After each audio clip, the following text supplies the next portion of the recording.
Payag kayo sa ganon mga kababayan? Yung secession po is unconstitutional. So ang sinasalaula na mismo mga kababayan ni Kiko Barsaga using his social media platform ang ating konstitusyon na mismo. So I think with this latest niya na post, kailangan na siguro umaksyon. Hindi lang ethics complaint. Pag-aralan ninyo ito pong statement niya na gusto na niyang ihiwalay ang Mindanao sa Luzon and Visayas. You see?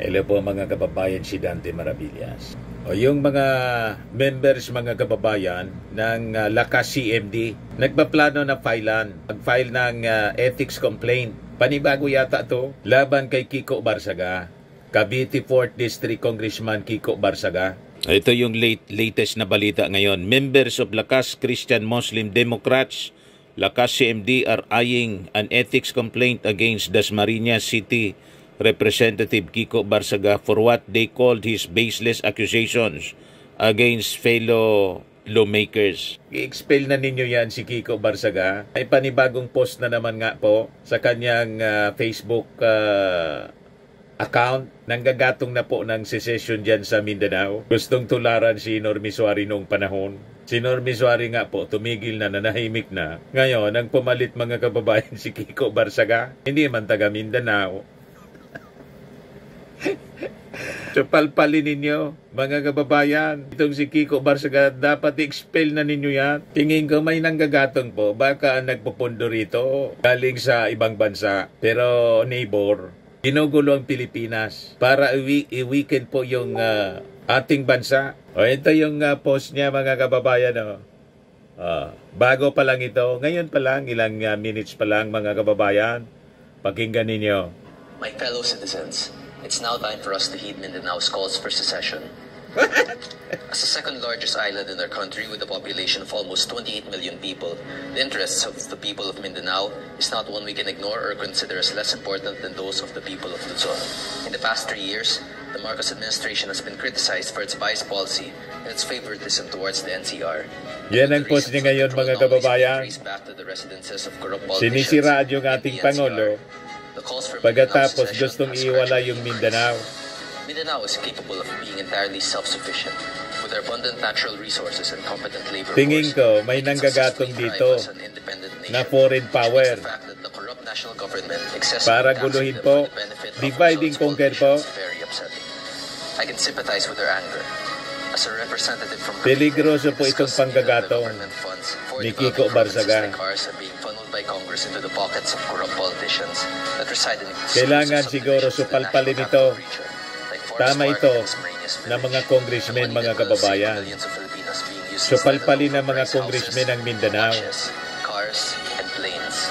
The desire for secession of Mindanao in response to the extreme corruption of the wealthy elites of the NCR who look down upon them as lesser beings is a very valid sentiment. Iwalay na daw kasi grabe ang korupsyon sa President Marcos to start considering and discussing a national government natural territory in order to meet the desires of our citizens. Payag kayo sa ganon mga kababayan? Yung secession po is unconstitutional. So ang sinasalaula na mismo mga kababayan ni Kiko Barsaga using his social media platform ang ating konstitusyon na mismo.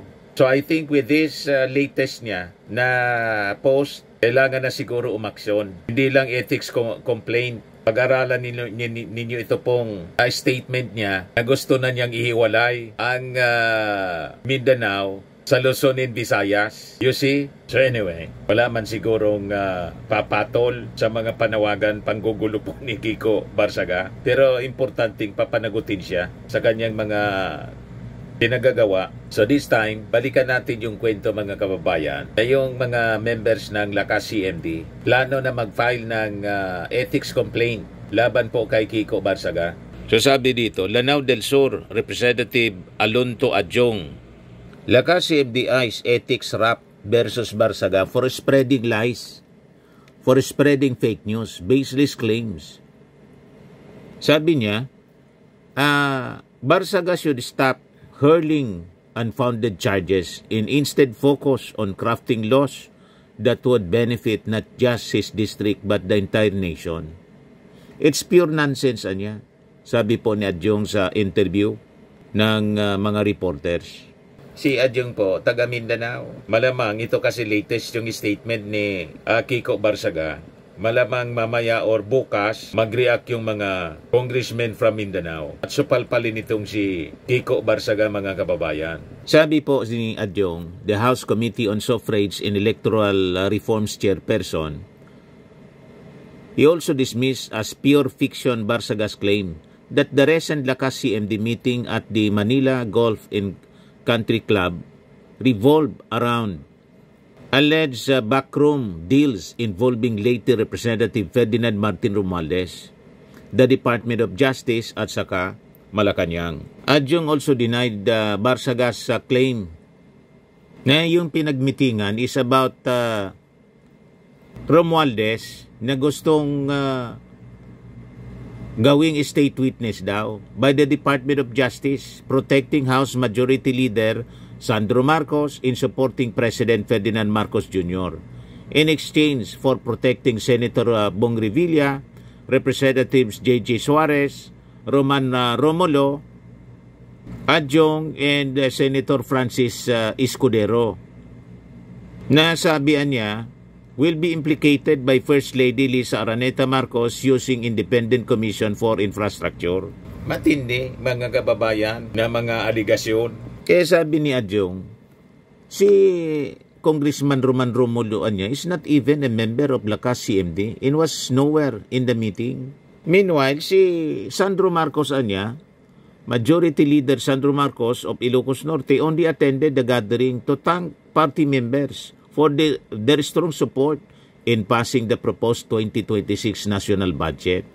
Kaya sabi po ni Adjong, I think it's easy to make all these bold statements, but our priority really, as a member of the House of Representatives, your primordial concern really is to represent your district. Number 2 is to pass legislation, to introduce bills which you think will be helpful to advance the welfare of the people and not busy yourself spreading lies about your colleagues. Walang tigil po sa pangintriga itong si Kiko Barsaga. Kung ano-anong pinagdadaldal po. Kaya dapat talaga ito madisiplina ng Ethics Committee sa Congress. At kung kailangan expel po, expel na kasi isang kahihiyan sa Congress bilang institusyon.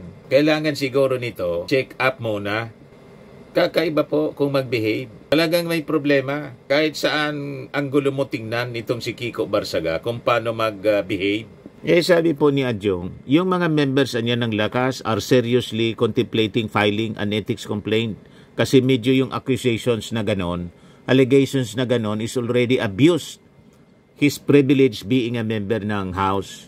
Spreading these lies about the members, tarnishing the reputation of those members, especially those members who are not even present during the meeting.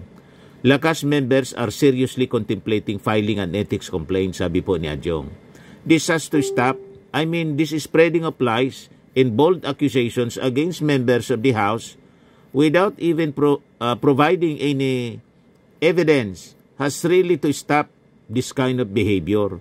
This childish behavior has really to stop, sabi po ni Adjong. Hindi na niya ito dapat na paintulutan. Tama, umaksyon na kayo ng mabilis before pa natuluyan ng makapaminsala sa Congress at sa ating bansa. Ito pong si Kiko Barsaga. Panawagan na ngayon ang latest na panawagan, secession na ng Mindanao. Imagine that. That is unconstitutional po. O yung sinisiraan palagi ni Kiko Barsaga na ating Pangulo, si PBBM, tuloy-tuloy lang sa pagtrabaho. Nandun siya sa Bogo City. Binalikan niya yung kalagayan ng mga nasalanta ng lindol. Maayong buntag. Good morning sa inyo lahat. We are back here. Binalikan namin yung hospital, itong pangalawang tent, itong isang tent city at saka isa pa to. Para inspeksyonin kung na-deliver na natin yung mga pangangailangan ng mga naging biktima na displaced, yung mga nawalan ng tahanan nung nakaraang lindol. Kaya Kaya kami nandito at maganda naman makita na malaki ang progreso. Malaking itinulong ng Red Cross. Kaya nandito yung ating chairman, the former Senator Dick Gordon. At kung makita ninyo, maraming tent dito galing talaga sa Red Cross, pati yung mga relief goods na galing sa Red Cross. Ang bilis. After one day, nandito na si chairman. Kaya naunahon ko lang ng one day. When you have a good leader, the people will move fast. Talaga naman. So, I'm happy to report na meron na talaga lahat ng nasiraan ng bahay ay meron ng tinitirahan kahit na tent lang muna. Kung makita ninyo doon sa yung dinaanan natin Tent City, pinapalitan na natin yung tent. Pawisan yung ating na Pangulo. Yung mas maganda, mas matibay na housing para sa ating tinatawag na Pawis na modular pawis. shelter na ating bagong binibigay pagka nagkakaganito. Kaya ako ay nagpapasalamat Basang-basa sa na yung lahat damit. ng ating lahat ng ating mga first responder, lahat ng ating mga volunteer, pati na yung mga agencies of government at maganda naman ang naging response. Siguro hindi naman tayo mapapahiya sa tao na sabi natin basta't may pangangailangan ay nandyan ang pamahalaan. Kaya hindi pa naman kagaya ng nasabi ko nung last time ako nandito, hindi ito naman minsanan lang, patuloy pa ito kung ano pa ang pangangailangan. Pati may magandang idea ang ginawa yung Red Cross, naglagay ng swimming pool para sa bata. Parang maliit lang na bagay, pero hindi dahil ang mga bata kahit papano talagang nayanig ang isip nila. Correct. Dahil sa lindol, tapos nawalan ng bahay, tapos lumipat dito. At least nakita mo, tumatawa na naman, nagsisigaw. Malaking bagay yan para sa mental health ng ating mga kabataan. Correct. And, you can tell that Red Cross talaga sanay na sanay sa ganitong klaseng trabaho. At hindi, iniisip pa lang namin, nagawa na nila. Kaya maraming salamat sa Red Cross, maraming salamat Chairman Dick. So, ganun ang situation report namin dito ngayon. Maayos, lahat ng tao na naging biktima ay meron ng sinisilungan, meron silang kinakain, meron silang kinukuhanan ng tubig, meron silang ginagamit na toilet facilities na maayos, at lahat pa ng kung ano pa ang pangangailangan going forward ay nakapagbigay na rin tayo pati ng cash assistance. Cash assistance at saka yung construction materials. Nagbigay na ng construction materials pati ang DSW, ang DSUD. Ang DSUD ang nagbigay ng construction material para masimulan na ng ating mga kababayan na mag-reconstruct ng kanilang mga bahay, yung mga sira na. Yung mga nawala talaga na bahay, yung papalikan natin. But for now, I think okay naman tayo. We'll keep working to make sure everybody's okay, everybody's healthy, everybody has what they need. Thank you very much. Thank you. Sabi ni Sara po sa Pandesal Forum, yung Pangulo hindi man magtrabaho. After siyang umalis, hindi na nagtrabaho.